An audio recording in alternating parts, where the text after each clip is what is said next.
అందుకని మనం ఒక సంయమనంతో మనమందరం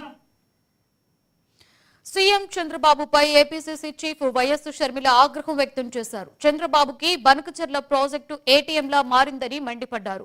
బాబు పోలవరం ఇష్యూని డైవర్ట్ చేయడానికే బనకచెర్ల అంటూ తిరుగుతున్నారన్నారు. అటవీశాఖ అనుమతులు రావని చంద్రబాబుకి తెలుసన్న షర్మిల, అనుమతులు వచ్చాక చంద్రబాబు పార్లమెంటు వేదికగా కేంద్రం 80,000 కోట్లు ఇస్తున్నట్లుగా హామీ ఇచ్చారా అని ప్రశ్నించారు.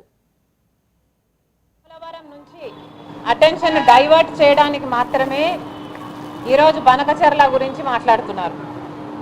అసలు పోలవరం ప్రాజెక్టు బ్రహ్మాండమైన ప్రాజెక్టు, ఆంధ్ర రాష్ట్రానికి లైఫ్ లైను, ఆంధ్ర రాష్ట్రానికి ఈ ప్రాజెక్టు చాలా అవసరము అనే దీనికి జాతీయ హోదా ఇచ్చి మరి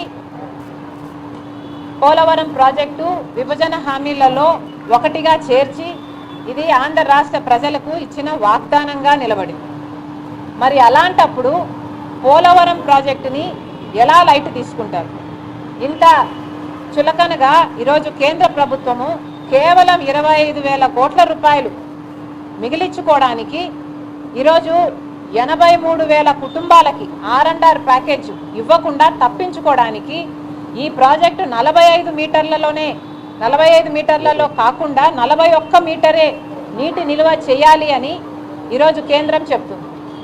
ఒరిజినల్గా 2019లోనేమో దీని రివిజన్ జరిగినప్పుడు పోలవరం పూర్తి చేయడానికి 50,000 కోట్ల రూపాయలు అవుతుంది అనుకుంటే దానికి